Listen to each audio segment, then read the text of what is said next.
Senate President Juan Miguel Yun. Zubiri nitong umaga. Dito, inaatasan ng religious leader na si Apollo Quiboloy na humarap sa Senado sa pagdinig ngayong araw ng Senate Committee on Women, Children, Family Relations, and Gender Equality. Pero Naku. ayon sa opisina ng Senadora, maaari pa rin dumalo si Quiboloy sa mga susunod na pagdinig. Sinisika pa ng UNTV Ay, sabihin na si Quiboloy. Nako, diretso. News na makakuha ng panig mula sa kampo ni Quiboloy. Pero una na nitong sinabi na hindi ito haharap sa investigasyon ng komite sa Senado at sa korte lamang ito sasagot. Yan. Ontiveros, mamaya i-discuss ko itong malalim ha. Uulitin ko lang, didiinan ko lang. Ontiveros, makinig po, Madam. Madam Pula, ay Madam Dilaw. Madam Ontiveros. Hindi siya dadalo sa Senado. Sa korte siya dadalo. Ano pong mahirap intindihin doon? Pasok! Ayon sa Bureau of Immigration, batay sa ng records, nasa loob pa ng Pilipinas si Quiboloy dahil July 2022 ang huling naitalang flight. Hindi, nasa China na. Nasa China, pro-China yan eh. Sabi nyo pro-China yan, pro-China. Basta Duterte, pro-China. Pero sabi nyo ngayon, nasa loob ng bansa. Hindi, sabi nila, nasa pinatakas na yan, pinatakas. Sabi ng mga pinklawan, sabi ng mga pulawan, nasa China na daw, nasa China, kinakanlong ng China. Kasi pinatakas ni Duterte. Ganun ang mga banat. Ano ngayon? Ano ba talaga? Make up your mind. Gulo-gulo. Nasa Pilipinas o sa China? Dami yung chismis. 2023, ang huling naitalang flight nito na pagdating sa bansa. Sa pagpapatuloy ng pagdinig, ilang bagong testigo ang humarap sa komite na umano'y nakaranas ng iba't ibang pang-aabuso na isang Ukrainian national na nakaranas umano ng sexual abuse mula kay Quiboloy. Ito mga witnesses nasa Ukraine. Paano kung false witness to? Paano kung bula ang propeta to? Hindi po natin inaano Kaya lang nasa ibang bansa eh. Paano mo hahabulin? Yan ang problema. Pagka ang nagrereklamo at ang pumuputak nasa ibang bansa, paano mo hahabulin? Hindi. I have nothing against sa mga nasa ibang bansa. Kasi sa totoo, bilib ako sa inyo. Kasi kung hindi dahil sa mga OFW natin, nagunaw na ang bansang Pilipinas. So hindi ko po kayo inaano. Hindi ko po kayo kinukutya. Sa katunayan, kasi naging OFW po ako eh. So I really think highly of you guys. Kasi guys and girls, kasi talagang totoong kayo ang bagong bayani ng Pilipinas. Pwedeng mawala halimbawa ang isang industriya sa Pilipinas, tatayo pa rin ang Pilipinas. Pero pag ang OFW nawala, lubog ang Pilipinas. No? Pero ito problema. Paano kung bula ang propeta to? Hindi ko po sila pinagbibintangan. Kaya lang paano hahabulin? Yan dyan ang problema eh. But, again, it's not for me to judge. Kaya nga sinasabi kong paulit-ulit, sampahan nyo ng kaso si Quiboloy.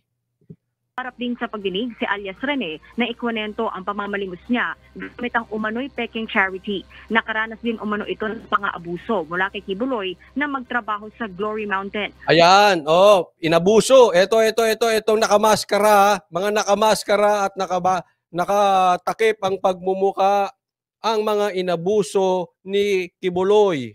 Maraming salamat, Karen Sarmiento. Oy, may nakapasok na pulahan May nakapasok na nang galit sa Duterte. May nakapasok. Basahin nyo na lang kung sino siya. Pakitago yung wallet. Baka magnanakaw yan. Tago nyo wallet nyo, oy! Sige, tuloy. Baka magnanakaw.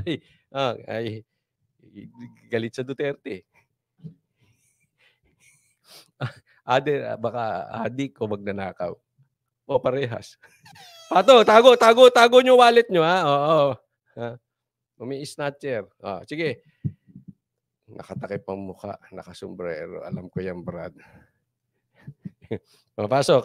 Karanas din umano ito ng pang-aabuso mula kay Kibuloy na magtrabaho sa Glory Mountain kung saan umano pinapadala ang mga worker Glory Mountain kung saan pinapadala ang ano? na hindi nakakaabot ng kota sa kita mula sa pagsusulisit. Ayun, doon sa Glory Mountain, dinadala yung mga hindi nakakaabot sa pagkita sa pagsusulisit. Hindi po palasyo yan, iba yung palasyo di umano ata ni Kibuloy, ano? O sige, doon sa Glory Mountain. Ako po ay naging landscaper ni Kibuloy sa Glory Mountain. At doon ko na po naranasan ang pananakit mismo sa kamay ni Kibuloy. Pag hindi po siya nag-agandahan sa aming landscape sa mansion niya, sinasampal niya po kami at pinahampas. Mga apat beses ito sa isang linggo. Sa Glory Mountain din umano, dinadala ng religious leader ang iba't ibang uri ng baril at bukod kay Kibuloy, mayroon din umanong ibang pumupunta rito. Ayan, doon daw dinadala ni Kibuloy yung baril sa Glory Mountain. Pakinggan nyo, kasi dinidiin ako yung Glory Mountain eh. Doon nagdadala ng baril si Kibuloy. Minsan po pumupunta din po doon si former President Rodrigo Duterte at former Mayor, Davao Mayor Sara Duterte. Yun, pasok. Naipasok mo pa yun. Ontiveros! Oy, Ontivirus! Ang galing ng witness mo. Ha? Naipasok pa nitong mama na ito. Naipasok pa nitong mama na ito si Duterte at si Sara. Ang galing talaga. Ang galing. Ayan ang sinasabi ko eh. Ang pinag-uusapan ay yung pangbumolestya ni Kibuloy. Balik sa'yo, Sara. Yan ang purpose talaga niyan. Yan ang purpose niyang hearing na yan. In my opinion. At kung ikaw ay hindi panatiko, kung ikaw ay hindi mo dinodiyos ang dilawan, kung ikaw ay hindi mo dinodiyos ang pulawan, kung hindi mo dinodiyos si Tambaluslos, this is very obvious. Kung ikaw ay nag-iisip, obvious na obvious ang hearing na ito para ipahiya si Kibuloy at i-connect ang mga Duterte. Kita mo na ipasok pa yung baril. Ang galing eh, no? Ngayon, paano mo hahabulin yan? Nakatakip ang muka. Di ba? Sila napahiya na. Parang vlogger. Okay? Alam niyo yung mga vloggers na nakatakip ang muka? Ingat kayo doon kasi pwede silang at hindi nagpapakita ng muka, pwede silang magpakalat ng fake news eh. Dahil paano mo babalikan? Walang muka. Nakatakip ang muka. Hindi ko po sinasabi na hindi po totoo yung sinasabi nitong mama na ito. Ang punto natin dito, hindi mag-a-attend Ontiveros si Kibuloy sa Senado. Sa korte lang siya haharap. Kaya po, mama, sir, idol, ano pa gusto mo, bossing? Kung talaga kayo ay inapi ni Kibuloy, hinaharangan ni Ontiveros na kayo ay mabigyan ng hustisya. Baka akala niyo yung kakampi ninyo, kayo talaga ang ginagahasa. Baka ginagahasa kayo ng mga politikong yan. Paano ginagahasa? Alam niyo yung mga politikong sasabihin sila ay para sa bayan? Pero magbibigay ng ayuda galing sa ahensya na kailangan andoon sila? Ginagahasa kayo niyan. Bakit? Pera nyo yung pinamimigay na ayuda at hindi nila kailangan umepal sa stage. Ang nagbibigay niyan yung ahensya. Bakit andoon sila? Yung mamimigay ng bigas, ang pangalan nila nasa bigas. Ginagahasa kayo mga mahihirap. Bakit? Pera nyo rin yan eh. Taong bayan, pera ng taong bayan yan. Hindi naman sila kasali dun eh. Bakit ginagamit nila yung plataforma na yon? Para makaepal. Ganyang kaepal yung mga politiko na yan. Anong ibig kong sabihin?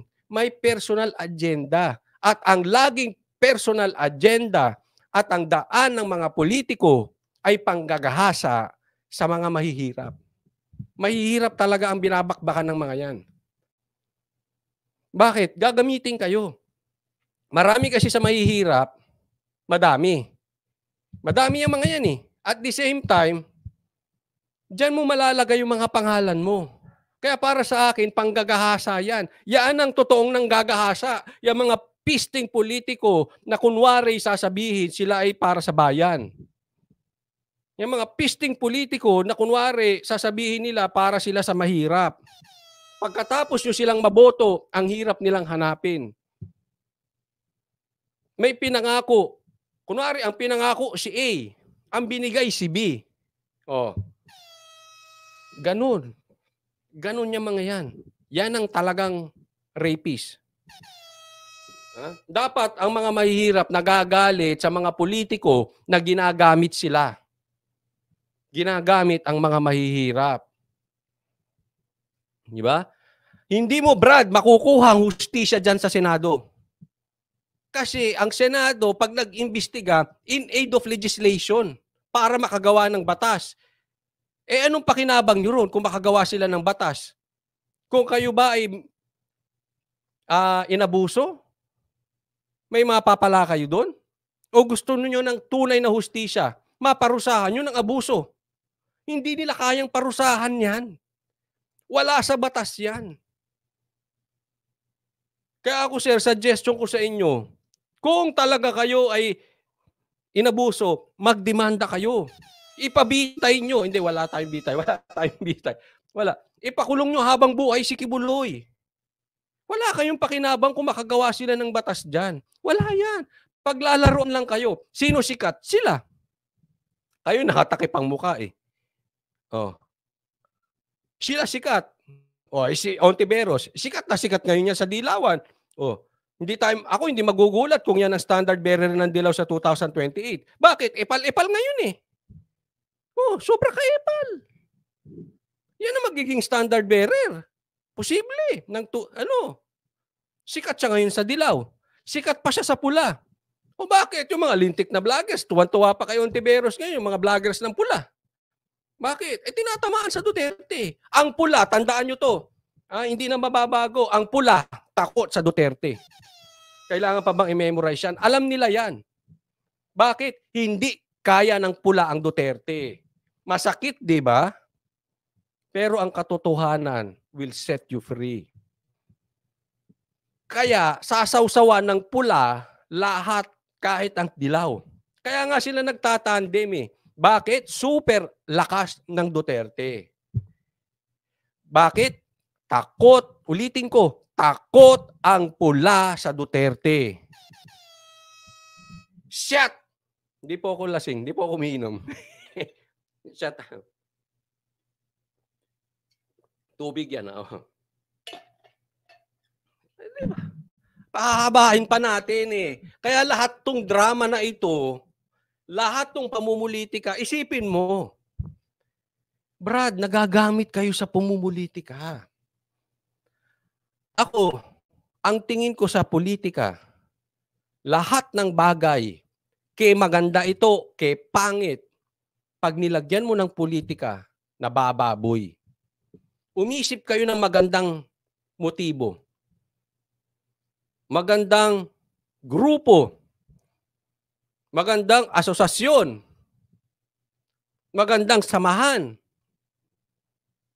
Lagyan mo ng politika, baboy yan. Ito masakit to, but this is reality. Minsan, sa pamilya, maganda samahan eh, di ba? Ang ganda niya, nagmamahalan yan. Ang pamilya, supposedly, it's God's design na ang pamilya intact. Nagmamahalan. Lagyan mo ng politika yan, pamilya. Ay, ako para ako kay ganito, ako para kay ganito. Baboy ang kalalabasan yan. Naiintindihan? Kaya ako galit. Pag ang isang bagay ay nagtatago sa politika. Isang magandang bagay. Ito, posibleng magandang bagay. Posibleng may kasalanan si Kibuloy. It's not for me to judge. Humihina na naman ba signal ko? Ha? Pero, obviously, itong pinapasok nila si Duterte, may personal agenda itong mga pisting politiko na yan. In short, ginagamit, ginagahasa, kung totoong kayo ay namolestya or kayo ay naabuso, ginagamit yung pangit na nakaranasan ninyo, di umano kay Kibuloy, para sa kanilang pamumulitika. Kaya ang baboy. Naiintindihan? Amoy na amoy yan. Panatiko ka na lang ng pula, panatiko ka na lang ng dilaw, takot ka sa Duterte kung hindi mo nakikita yan. It's very obvious. Malinaw pa sa sinag ng araw yan. Anong masama doon? Totoo, hinahamon na nga sila dalhin sa korte, kaya pabitay nyo si Kibuloy. Sige, go! Go! Sila elektrikan nyo, bahala kayo. Hindi ako magdidesisyon yan. Dali nyo sa korte, kasi ito wala to. Talo. Alam mo, talo dito? Kayo. Talo dyan, kayo, si Kibuloy. Ang panalo dyan, yung mga politikong nag-grandstanding. Simple. Huwag niyong ipahalan yan. Alam nyo, kung talagang naabuso itong mga mamang ito, at kung talagang naabuso itong mga babae ito, mga politiko, mahihiya naman kayo sa balat ninyo. Inaabuso nyo pa. Diba? Alam nyo, mas meron silang pupuntahan pag sa korte. Inabuso na, inaabuso nyo pa. Anong puso meron kayo? Diba? Anong puso yan? So, mabalik tayo sa baril. Kibuloy, sana all, mabigyan mo rin ako. Joke lang yan, ha? Ay, sasabihin, kakalat na ng mga vloggers na iba. Ay, si Coach Oli nangingi ng baril. Di po. Joke lang po yun. At sa katunayan, hindi ko naman kilala si Kibuloy. Wala akong text message sa kanya or wala akong personal contact sa kanya. Hindi ko alam kung ano number niyan, messenger niyan, etc. Okay? Pero alam mo, wala namang masama sa baril. Ang importante, legal mong nakuha. Diba? Kaya lang kasi, inaano lang eh. Pinapasama lang talaga ang Duterte. Yan ang target nila dyan. Ha? Kasi minsan pag sinabing may baril, masama na agad eh. Diba? Ganyan tayo eh. Pag may baril, masama na. Importante, lisensyado. Naipaliwanag nyo ba? Sana itinanong nyo, lisensyado ba? At ang tanong, totoo ba? Kasi kita nyo, ha? Pati si Sara damay. Di ba? Hindi nyo napansin? Pati si Sara na ipasok? Bakit? Si Sara ang tatakbo malamang-lamang sa 2028 eh. Yan ang kailangang gibain. Yan ang target talaga ng dilawan. Kung sino man ang magiging standard bearer nila. At yan din ang target ng pula. Na posible ang standard bearer nila ay itong walang kapanapanalo si Tambaluslos o si Tulfo. Pero yan ang target, si Sara. Isipin mo, naipasok si Sara. Ang galing! Ang galing mo, Madam Ontiveros. The best ka talaga. At pag umaalis na po sila doon sa Glory Mountain, dala na po nila yung mga bag. Na siya pong bag na nilalagyan po ng mga baril. Bukod dito, sinabi... Dala na yung bag. Na yung bag ay pinaglalagyan ng baril.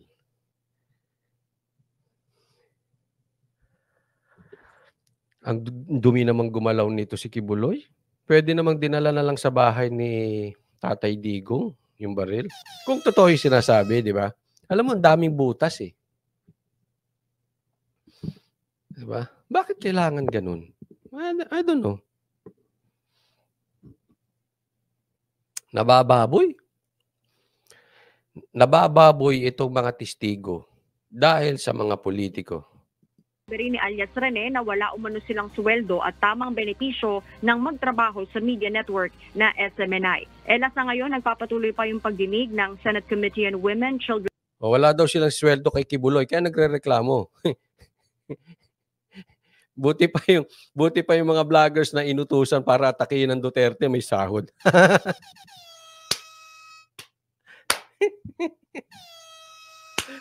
Ay, ano ba ngayong February? Sa March ba meron na kayong retainers? O wala na naman kayong vlog? Pagbutihin nyo para ma-retain kayo sa March. Meron kayo ulit, ha? Tita Liza, shout out. Sabi niya, takot silang dalhin sa korte. Mapapahiya lang kasi sila magagamit for their own benefits. Kaya nga, alam nyo, kaya sa korte, ha? Yung sinasabi nitong baril, hindi niya pwedeng ipasok. Sisigaw agad yung kabilang panig. Your Honor, irrelevant.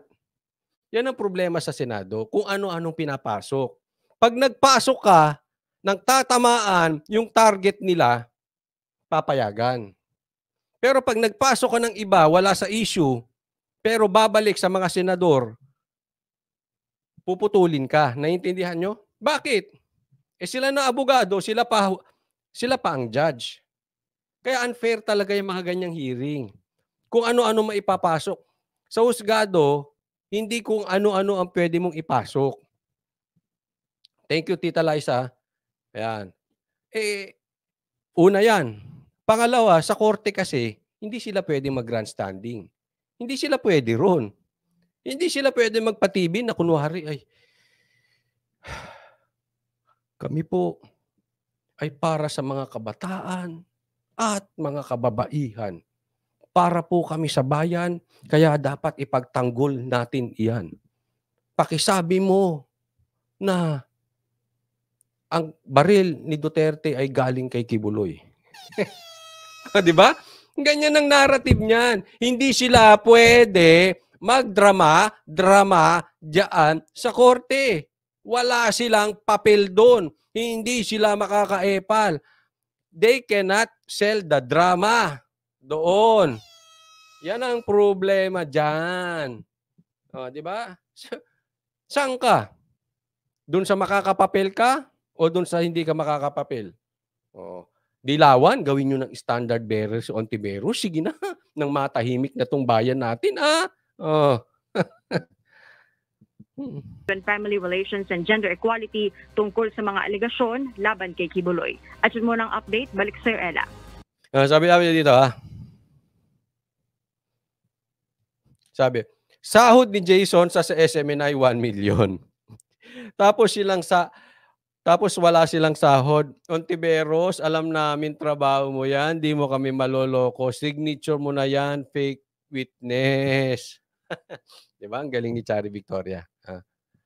Hindi, puntahan natin yung dalawa. Dalawang issue. Paano kung tunay nga itong naabuso itong mga witnesses? Anong dapat gawin? Dalhin sa korte. Ngayon, for discussion purposes, tingnan natin, paano kung peke itong mga to? Yan ang sinasabi ko, yung isa, wala sa bansa. Nakatakip ang muka. Ito, nakatakip din ang muka. Di ba? Makakasuhan ba yan?